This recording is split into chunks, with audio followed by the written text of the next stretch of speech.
오늘은 교회력으로 삼위일체주일이지만 한국교회가 정한 환경주일입니다. 환경주일은 1983년 환경의 날을 맞이해서 한국교회가 환경주일을 정했습니다. 많은 개신교 교단에서 6월 첫째 주일을, 장로교는 6월 첫째 주일을, 아마 감리교는 6월 둘째 주일을 이제 환경주일로 정하고 있습니다. 환경세계, 창조세계의 어떤 온전함을 회복하자라고 하는 교회의 다짐을 하는 날이 아닐까 싶습니다. 여러분, 환경의 날이 언제죠? 6월 5일입니다. 그래서 6월 5일을 환경의 날로, 세계 환경의 날로 정했는데요. 이때는 1972년 6월에 스톡홀름에서 처음으로 유엔 인간 환경 회의가 열렸습니다. 그래서 그날 그 회의에서 사람들이 정말 이 지구의 환경 회복을 위해서 함께 일하자라고 하는 다짐을 했고, 각 국가가 그 일을 위해서 나서자라고 하는 것을 결정했습니다. 그래서 그날을 기념해서 6월 5일을 정했는데, 우리나라 대한민국 정부에서는 환경의 날을 1996년도에 정했습니다. 그러니까 한국 교회는 세계 환경의 날은 1972년도, 대한민국 정부는 96년도, 한국 교회는 83년도에 정했습니다. 그만큼 한국 교회가 지구 환경을 위해서 일하자라고 하는 다짐을 하게 됐는데, 그것은 1960년대가 전 세계적으로 경제 부흥의 시대, 그러나 곧 환경 파괴가 시작했던 때, 그래서 공해 문제가 심각하게 시작했던 때가 1960년대입니다. 그래서 세계 교회가 함께 기도했던 그 결과이고요. 그리고 그 결과를 그 WCC나 이런 데서 그 제기했던 문제를 한국 교회가 가장 먼저 받아들였습니다. 특별히 우리 기장 여신도회가 그래서 초기에서부터 이 환경의 문제를 적극적으로 신도회 활동의 가장 주된 과제로 받아들여서 일을 하게 되었습니다. 그런 점에서 우리 교회가, 특별히 우리 기장교회가 생태의 문제를 일찍부터 받아들여서 활동했던 것을 매우 기쁘게 생각하고 감사하고 또 자랑스럽게 생각합니다. 우리가 국가보다 13년이나 먼저 이제 환경의 문제를 앞장섰는데요. 박정희와 전두환 시절에는 공해 문제를 제기하면 곧 반정부 활동으로 여겨서 탄압을 받았던 때입니다. 그래서 교회가 반핵 반공해 연구소를 만들었을 때만 해도 정부의 그 감시를 받았던 때입니다. 그래서 곧 경제 발전을 반대하는 사람들, 또 그리고 정부의 시책을 반대하는 사람들처럼 매도했던 때가 바로 1980년대, 90년대 일입니다. 그런 어려운 때에도 교회가 나섰는데요. 지금은 과거에 대한 이야기를 하려고 한 것이 아니라 정말 우리가 이제는 국가나 교회나 모두가 생태의 문제, 환경의 문제에 대해서 함께 손잡고 나가지 않으면 안 될 상황이 되었습니다. 그것은 전 지구의 문제가 되었기 때문입니다. 1970년대와 80년대는 특별히 어떤 특정한 나라 문제였죠. 일본에서 이따이따 병이 나오고 울산에서 그 환경 문제가 나왔을 때 온산과 울산 지역의 어떤 특정 지역의 문제, 특정 국가의 문제였다고 한다면 지금은 온 세계의 문제가 되었습니다. 그래서 이제는 국가나 교회나 그리고 개인이나 모두가 협력해서 이 기후 위기의 문제를 극복해야 될 상황입니다. 환경의 날 올해 주제가 혹시 뭔지 들어보셨습니까? 올해 세계 환경의 날 주제는 함께하는 생태계 복원이고요. 오늘 우리가 드렸습니다만 한국 교회가 올해 정한 그 환경 주일의 올해 주제는 생태 정의를 일구는 교회. 생태 정의를 일구는 교회. 한번 기억해 주세요. 올해 그 환경주일의 주제는 생태 정의를 일구는 교회입니다. 모두가 국가나 교회나 우리가 모두 이 기후 위기를 넘어서야 될 온 인류의 문제라고 하는 것입니다. 앞서서 우리 그 이정미 전도사님께서 하셨습니다만 기후 위기는 과거의 문제로 인해서 누가 피해를 보죠? 미래의 주인공이 되어야 될 우리 자녀들이, 우리 어린이들이 문제의 피해자가 되어 있습니다. 그런 점에서 그 지금 기성세대들은 결국 우리 자녀들에게, 미래 세대에게 온갖 쓰레기를 안겨주고 떠나게 되어 있다라고 하는 점입니다. 그런 점에서 지금부터라도 반성했다라고 하는 점은 참 감사할 일이라고 생각합니다. 2050년이면 저는 아마 없을 것 같고요. 있어도 거의 노년기에 이제 뭐 세계 변화별 둔감한 책임이 있겠지만 2050년이면 여러분들은 이제 한참 세상의 주역으로 살아가야 될 것 같고요. 아까 이제 우리 사랑이하고 또 이제 하준이, 이제 다인이 이렇게 나왔습니다만, 우리 아이들은 이제 벌써 이제 30년, 이제 40을 다가가는 나이에서 한참 이제 새로운 시대를 준비해야 될 때입니다. 근데 2050년이면 지금보다 전체 평균 기온이 2.7도가 올라간다고 그러고요. 그리고 3억 명의 인구의 그 기후 피난민이 생길 거다. 그리고 그 해안에 있는 도시들은 전부 다 침수당해서 전 국토의 30% 이상이 사라질 것이다라고 이렇게 예측하고 있습니다. 그런 점에서 기후 재앙은 결코 그냥 말로 해결해야 될 문제가 아니라 곧 우리 자녀들의 삶의 위기를 가져다 주는 문제이고, 곧 그것은 지금 장년 세대의 노년의 삶을 위협하는 삶의 문제다라고 하는 것을 기억해야 합니다. 지금 이제 어떤 사람들은 기후 위기는 과장되었고 또 그리고 그 허구다라고 이렇게 주장하는 사람들도 있습니다. 특별히 어디에 많죠? 교회 쪽에 많습니다. 극우 보수적인 교회에서 지금 기후 위기에 대한 이야기는 거짓이다라고 주장하는 사람들이 있습니다만 결코 그렇지 않다라고 하는 것을 우리가 기억해야 합니다. 특별히 지금 우리가 잘 알고 있죠. 북극과 남극, 그리고 히말라야, 알프스, 또 그 남미나 아프리카나 곳곳의 고산지대에 만년설이 녹아서 사라져 가고 있습니다. 빙하가 줄어들자 나타나는 것이 기온이 상승하고 가뭄이 들기도 하고 갑작스런 폭우가 쏟아지고 빙하가 쏟아져서 홍수가 지고, 아무튼 예측할 수 없는 일들이 계속 일어나고 있다는 것입니다. 그래서 사람들은, 동물들은 피난이라고 가지만 나무들은, 식물들은 피난을 갈 수 없습니다. 그래서 식물들의 그 생태계 위기가 고조되고 있습니다. 우리가 대표적으로 뭐 우리 삶에서 나타나고 있는데, 여러분 사과의 주산지가 어디죠? 대구 경산이죠. 그런데 이미 거기에서는 사과로 있으니까 지금 가꾸고 있을 정도지 거의 이제 수익선을 넘어섰다고 합니다. 주로 어디서 재배하냐? 이제 강원도 평창, 철원 이쪽 지역으로 이미 사과나무의 주산지가 옮겨가고 있습니다. 이제 단지 사과나무만 아니라 농산물이 위기 상황이 되어 있고요. 그러면 이제 쌀이나 이런 것이 이제 우리의 주 식량인데, 식량의 위기, 전 세계적으로 밀과 쌀이 주 생산 그 식량인데 위기를 맞고 있습니다. 그래서 이 식량의 위기가 곧 이제 인류의 생존의 위기로 닥쳐올 것이고요. 물은 많죠. 홍수가 지고 폭우가 쏟아지지만 먹을 수 있는 물들은 줄어들 것이다. 그래서 식수의 위기로 치닫게 될 것이다 라고 경고하고 있습니다.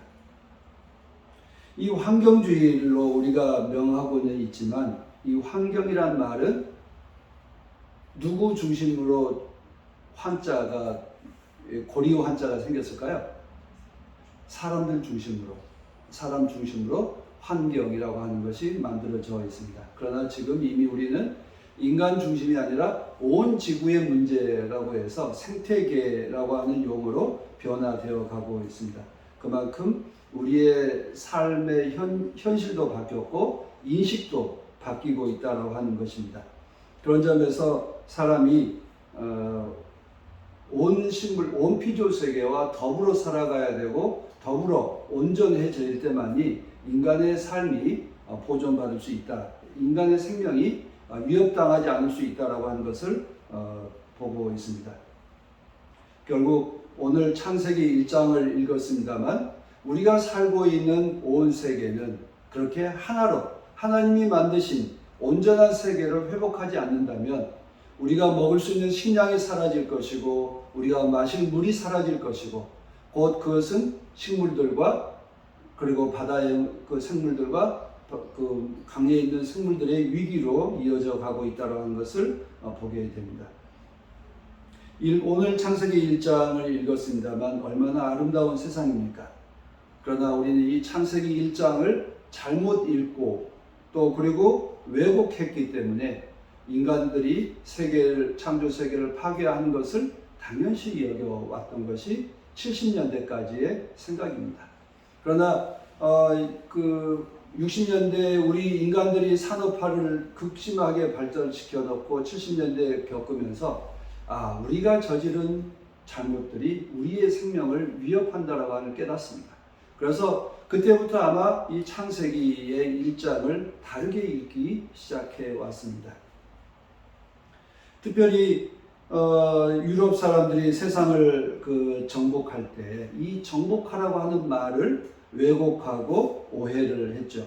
그래서 다른 대륙의 다른 그 인종의 사람들을 수탈하는데 이 정복하라고 하는 말을 악용해 왔고 온 생태계의 피조 세계를 억압하는데 수탈하는데 이 정복하라고 하는 말을 악용해 왔습니다.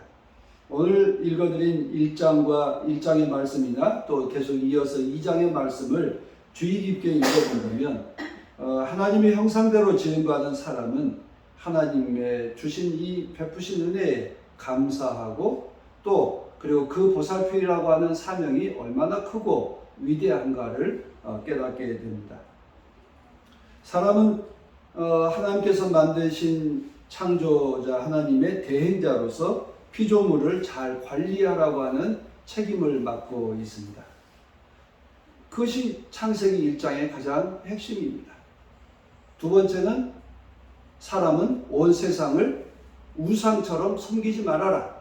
그리고 그것들에 대해서 굴복하지 말아라 라고 하는 것이죠. 그런데 여기에 단어가 정복하라, 다스리라고 하는 말이 매우 과격한 용어입니다. 짓밟으라고 하는 그 단어인데요. 이 말은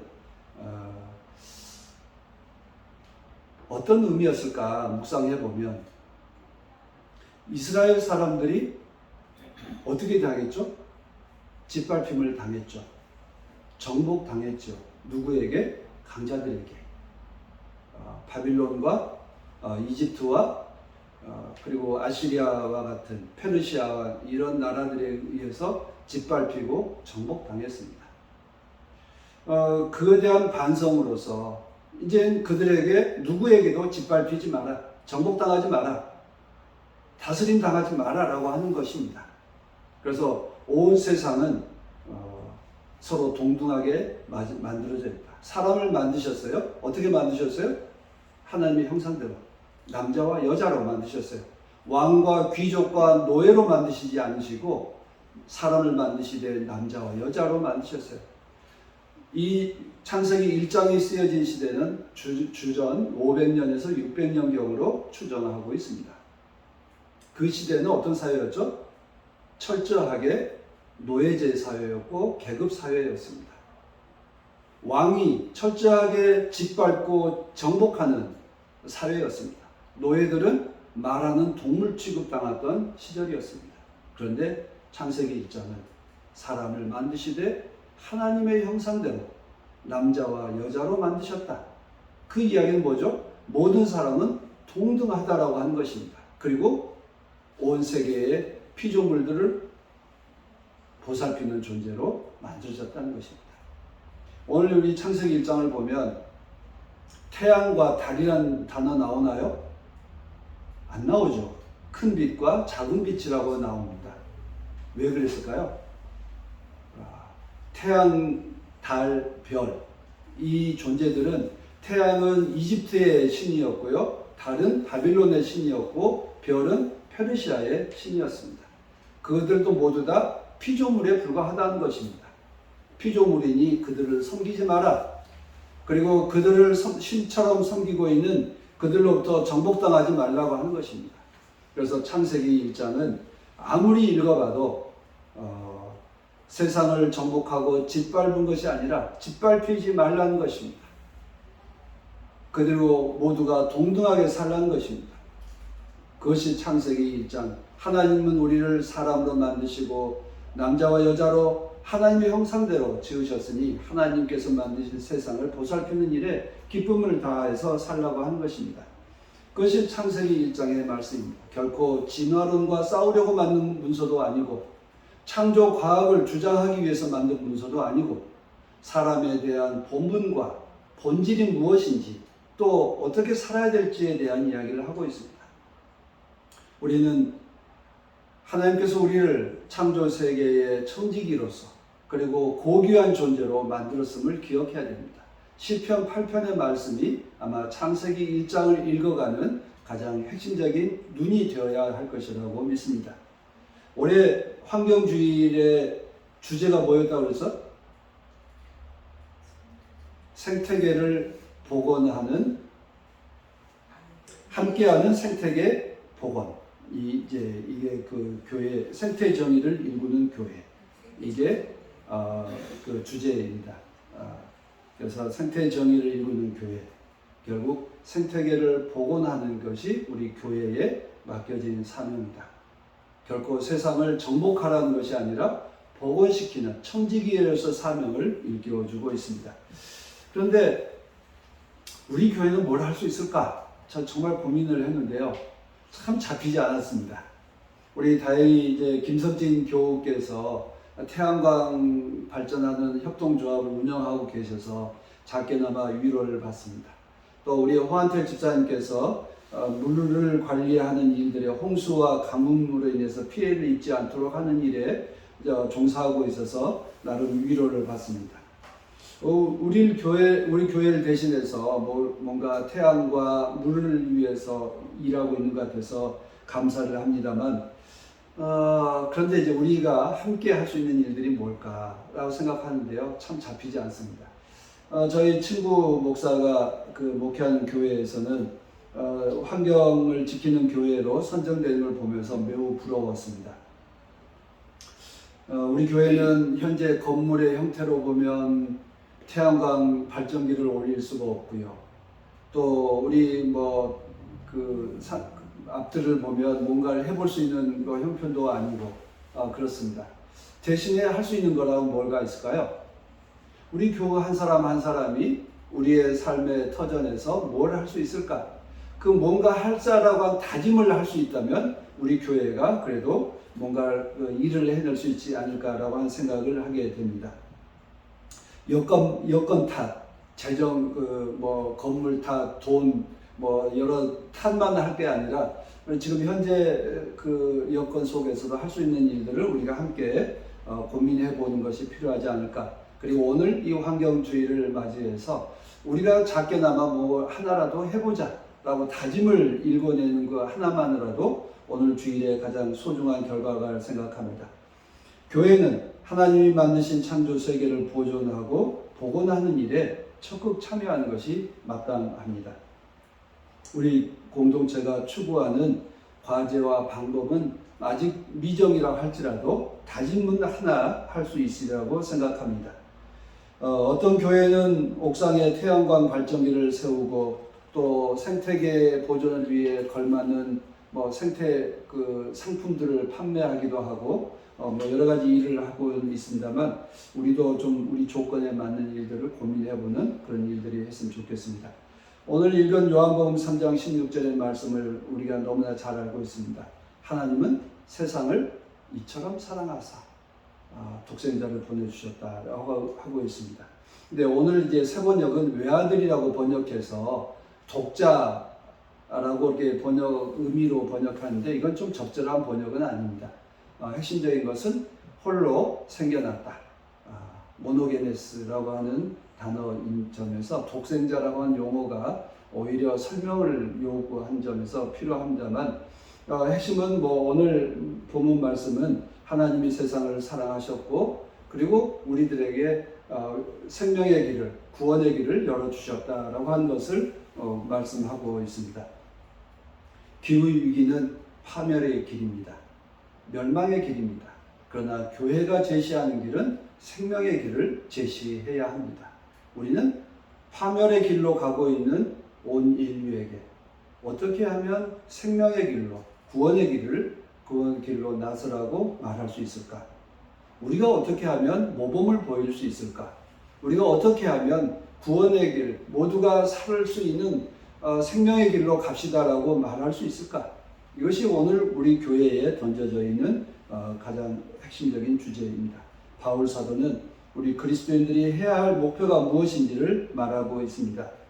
약해 보여도 교우들이 힘이 있게 되고 기쁨이 될 수 있는 건 서로 진리를 전하고 깨닫고 선을 행하는 것, 그것이 바로 교회가 해야 할 일이다라고 하는 것을 말씀하고 있습니다.